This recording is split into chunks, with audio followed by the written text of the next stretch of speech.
Roric Wyrmbane, this new fragment fusion is just around the corner, but the question is he worth it? So we're going to take him for a spin on my account with the gear that they recommended, but I can tell you right now, he is broken, and I mean literally broken. There's something wrong with him. There's something not working as intended. Number one, look at his weapon right here with the crossbow overlay. There's some weird little glitches going on right there, so that will most likely be fixed, but I also think there's somewhat broken with his skills, so we're going to check that out in today's video.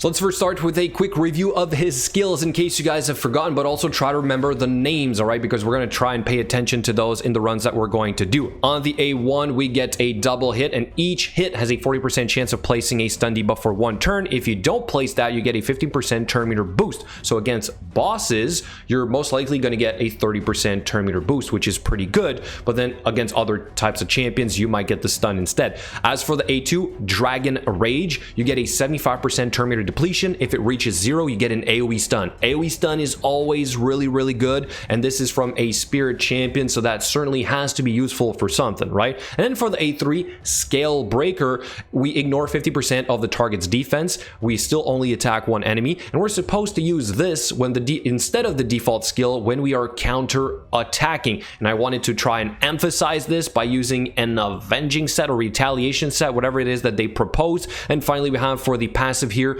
a 15% more damage to bosses, 15% less damage from them, and we have a speed aura for all battles. With the AoE stun, I immediately thought of you guys for the Crypt. I think he's going to be absolutely amazing in here. He's going to add so much more control with Salad the Drakes, and if you have a Soulbound Boy with a stun set on top of that, I mean, these guys are never going to take a turn, and it's going to speed this up quite a bit. It's probably also going to allow you to complete this a lot easier. I still have a War Maiden in here for AoE decreased defense. I usually have a second Soulbound Boyer in place of Roric, and then I have Farok in the Fat for allies join attack with those two Soulbound Boyers. With those stun sets, it makes it, like I said, almost impossible for this team to ever take a turn, right? So first wave, we literally don't even take one hit. Same concept for the second wave. We have so much control that we end up being able to prevent them from really hurting us. I think we take 1 or 2 hits right there. We get the A2, again, Dragon Rage, big turn meter reduction, but I don't think we reached 0, so we didn't get the AoE stun. So maybe you want to make him really fast for this to work.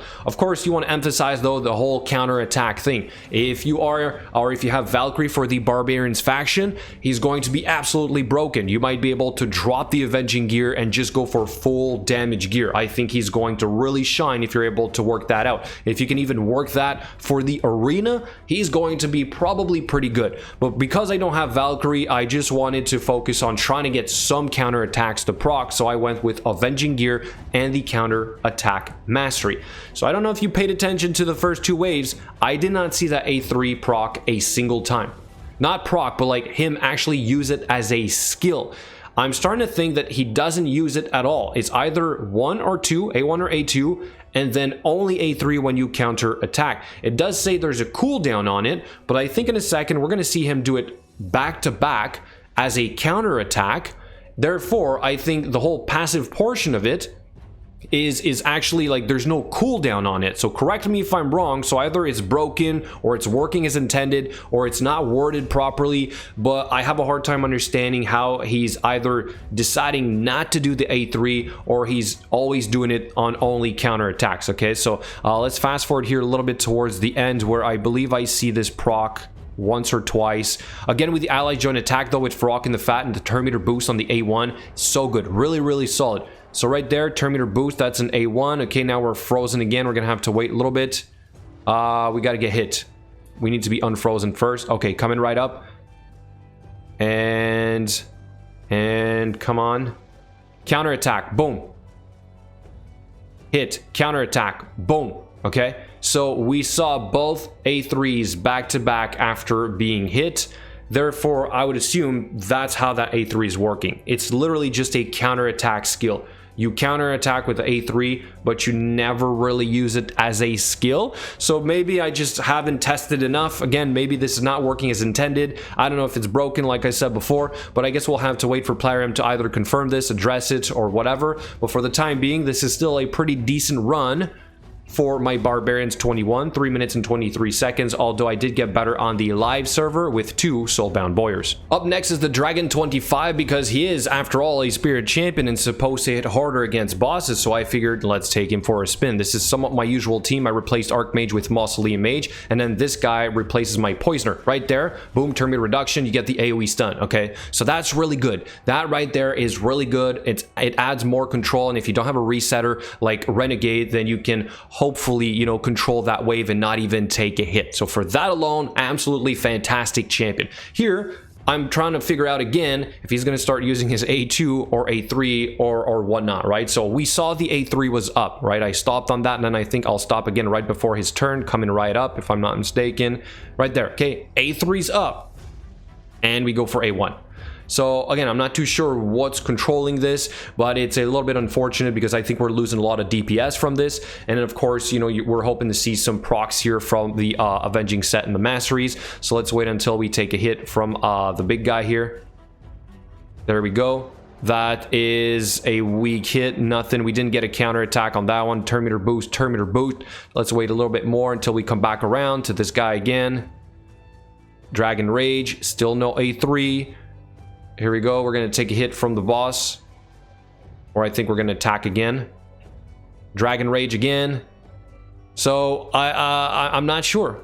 We took a hit right there. Counter attack. Scale Breaker. Finally, we do the Scale Breaker, which seems to be only on counter attacks. So same problem here, right? So if this guy's going to be really effective, I think he needs to do his full kit at all times. So I would assume this is going to be fixed before he's released. So let's just try to focus on the DPS portion of this. And because I geared him in an Avenging set and some speed pieces for him to be decent, I feel like I'm not getting the most damage out of him. I'm pretty sure he can nuke really hard. I'll show you an arena run where we're hitting a Mountain King and we're dealing a ton of damage, as you can imagine, right? So he's certainly going to be, I'm not going to say like a Septimus, but like he's going to be down those lines of like insanely hard hitting single target champion.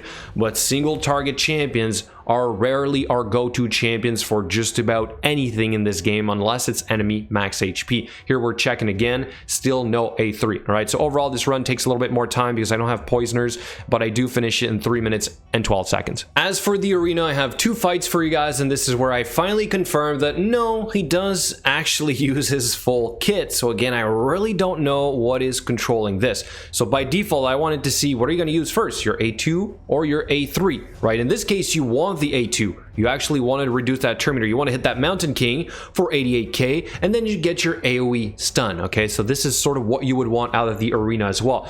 Then we're going to get back around to him in a second, and we're finally going to do Scale Breaker. So we do decide to use the A3 in some situations.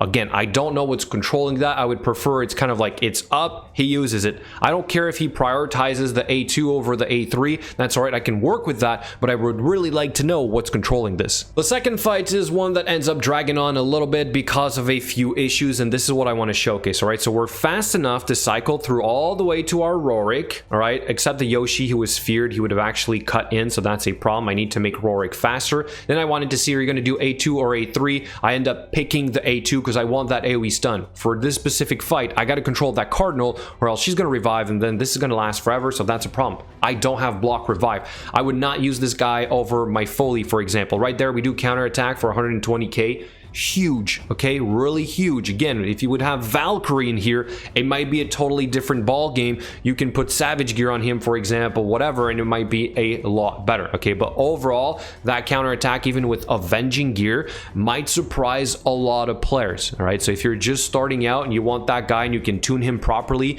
you like do the A2, you get the AoE stun, and then if they somehow attack you, you counterattack and you kill a champion. You kill a champion right there.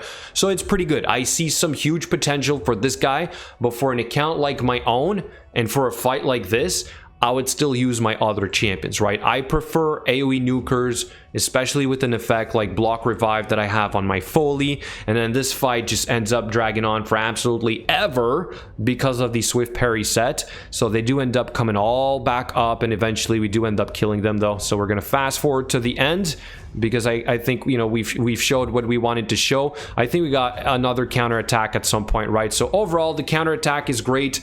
I don't know when he uses the A3.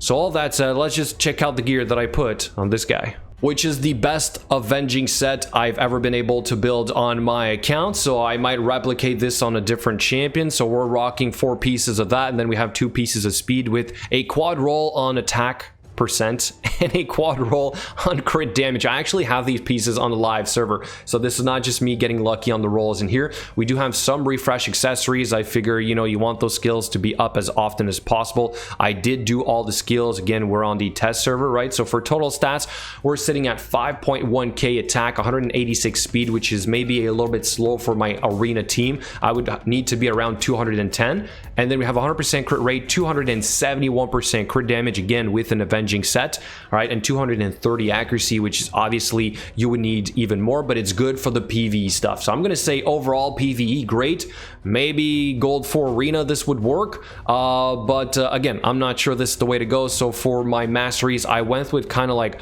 offense. I figured I don't have a stripper. I might encounter a lot of shield champions. I want that initial hit to be as hard as possible. I'm thinking I'm going to play some stuns, so opportunists might come in handy. Then we have helm smasher to ignore even more defense into more counter attack in here. So overall, that's it. That's what I've been able to test for my Roric Wyrmbane so far. Do let me know what you guys think in the comments below. Are you going to go for this fusion? Is it worth the next 2 weeks of grinding or not?